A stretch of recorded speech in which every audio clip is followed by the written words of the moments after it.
नमस्कार, मेरा नाम खुशी दुबे है। मैं उस बिकरू कांड से हूँ जिसमें मुझे निर्दोष फंसाया गया था। ये तस्वीरें खुशी दुबे की हैं जो 2.5 साल तक जेल में रही। खुशी ने वीडियो जारी करके अखिलेश यादव का धन्यवाद बोला है।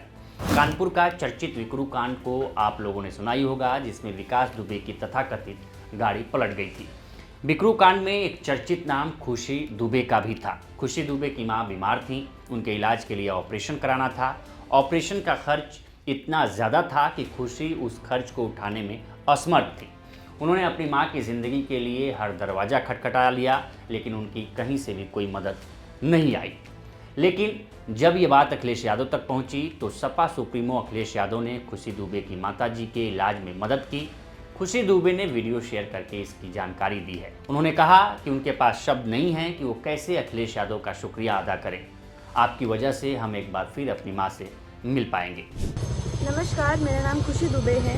मैं उस बिकरू कांड से हूँ जिसमें मुझे निर्दोष फंसाया गया था। हालांकि निर्दोष होने के बावजूद मुझे 2.5 साल जेल में रहना पड़ा और 2.5 साल जेल में रहने के दौरान मैं और मेरे माता पिता ने बहुत सारी मुसीबतों का सामना किया था और उन मुसीबतों के कारण आज मेरी माँ इतनी ज़्यादा बीमार है कि उन्हें एडमिट करना पड़ा। एडमिट करने के बाद डॉक्टरों ने जांचों के दौरान बताया कि उनका ऑपरेशन होना है और जो ऑपरेशन की फीस बताई वो मेरे घर की परिस्थिति इतनी अच्छी नहीं थी कि मैं उस पैसे को भर सकूं और अपनी माँ की ज़िंदगी बचा सकूं। और जैसे ही मैंने कई लोगों से मदद मांगी, किसी ने मेरी मदद नहीं करी। और जैसे ही माननीय अखिलेश यादव जी को पता चला कि एक गरीब ब्राह्मण बेटी के साथ में ऐसा हो रहा है, उसको मदद की ज़रूरत है, तो उन्होंने मेरी मदद करी और उनकी वजह से आज मेरी माँ का ऑपरेशन हो पा रहा है। मेरे पास में शायद शब्द नहीं है उनको धन्यवाद करने के लिए, पर मैं उनका धन्यवाद करती हूँ कि आपकी वजह से मेरी माँ को आज हम फिर से एक बार मिल पाएंगे और मेरी माँ बहुत जल्दी ठीक हो जाएंगी। और आप बहुत अच्छे हैं, मैं बस आपका शुक्रिया अदा करना चाहती हूँ। अखिलेश यादव की इस मानवीय पहल का प्रदेश और सोशल मीडिया में खूब चर्चा हो रही है। इसके राजनीतिक निहितार्थ भी निकाले जा रहे हैं। राजनीतिक गलियारों में चर्चा है कि अखिलेश अपनी मानवीय पहल की खासियत की वजह से ब्राह्मण वोट बैंक को लुभाने में कारगर साबित हो सकते हैं, जो अभी बीजेपी से नाराज चल रहा है। अभिनय नाम के एक यूजर ने एक्स पर लिखा कि आज पहली बार अखिलेश जी के समर्थन में पोस्ट कर रहा हूँ। खुशी दुबे के प्रकरण में उनकी पहल बेहद प्रशंसनीय है। जिस ब्राह्मण वर्ग की उन्होंने मदद की वह परंपरागत रूप से बीजेपी को वोट देता रहा है, फिर भी आज वही वर्ग बीजेपी द्वारा प्रताड़ित है। ऐसे समय में अखिलेश जी का आगे आना सराहनीय है। राजनीति के जानकारों का मानना है कि अखिलेश यादव ने मदद करते वक्त किसी समाज या जाति को नहीं देखा। उन्होंने हर उस समाज, वर्ग और जाति की मदद के लिए हाथ आगे बढ़ाए जिसको ज़रूरत थी, और अखिलेश यादव ने इसका श्रेय कभी नहीं लिया। अगर आज ये वीडियो खुशी दुबे ने बनाकर नहीं डाला होता तो शायद आज कोई इस बात से वाकिफ नहीं होता। जो लोग अखिलेश यादव को इटावा चोटी कांड की वजह से ब्राह्मण के खिलाफ बता रहे थे, आज वही लोग उनकी तारीफ करते नहीं थक रहे हैं। 2012 में ब्राह्मणों ने अखिलेश यादव को मुख्यमंत्री बनाने में बहुत मदद की थी, लेकिन 2017 में वो बीजेपी के साथ हो लिए। लेकिन यूपी में ब्राह्मण अब बीजेपी से नाराज है। हो सकता है कि अखिलेश यादव की इस पहल से थोड़ा ब्राह्मणों के बीच सकारात्मक संदेश जाए। अब ब्राह्मण समाज के लोग सवाल पूछने शुरू कर दिए हैं।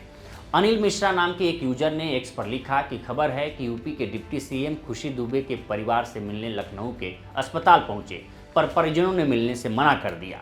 अब जब बात बिगड़ी तो झट से उसे निरीक्षण बता दिया गया। जब खुशी दुबे 30 महीने बेगुनाह जेल में सड़ती रहीं, जब परिवार दर दर भटक रहा था, तब ये लोग कहाँ थे? इन यूजर का निशाना ब्रजेश पाठक पे है, जो बीजेपी पार्टी में, बीजेपी की सरकार में इस समय डिप्टी सीएम है, जिनको लेकर कहा जाता है कि ये ब्राह्मणों को एकजुट करने में बीजेपी की तरफ अभी कामयाब नहीं हो पा रहे हैं और शायद बीजेपी एक नया ब्राह्मण चेहरा ढूंढ रही है। बिकरू कांड में खुशी दुबे की गिरफ्तारी और उन पर गंभीर धाराओं में मुकदमा का मामला यूपी की राजनीति में खूब गरमाया रहा। इस कांड ने यूपी की योगी सरकार पर ब्राह्मण विरोधी होने का तमगा तक लगा दिया था। जब साल 2023 में खुशी दुबे को सुप्रीम कोर्ट से बेल मिली, तब उनके वकील ने कहा था कि मेरे लिए सिर्फ ये एक केस नहीं था, बल्कि मेरे लिए एक जिद थी उस व्यवस्था के खिलाफ जो ये मानता है कि जो उसने किया वही सही किया। आज खुशी दुबे के केस में माननीय सुप्रीम कोर्ट में सुनवाई थी। Chief justice DY Chandrachud, justice Abdul Nazeer और जस्टिस S नरसिम्हा की कोर्ट थी।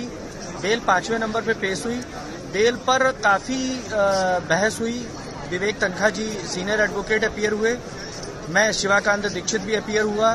कोर्ट ने बल्कि बहस के दौरान कई बार ये कमेंट भी किया कि काफ़ी तेज अपोज हो रहा है और अंततः कोर्ट ने जमानत दे दी। मैं इस समय माननीय सर्वोच्च न्यायालय के सामने से ही बोल रहा हूं। कुछ मिनटों पूर्व कोर्ट ने खुशी दुबे को बिकरू कांड में जमानत दे दी है। मेरे लिए ये सिर्फ एक केस नहीं था, मेरे लिए ये एक जिद थी। ये जिद उस व्यवस्था के खिलाफ थी जो ये कहता है कि जो मैंने किया वो सही है। राजनीति के जानकारों का मानना है कि यूपी में ब्राह्मण राजनीति का तावा गर्म है और अखिलेश यादव ने उस पर चोट मार दी है। भले ही ये चोट अनजाने में एक मानवीय पहल के रूप में ही हुई हो, लेकिन ये 2027 के लिए कारगर साबित हो सकती है। यूपी में 12 से 14% ब्राह्मण वोट बैंक है।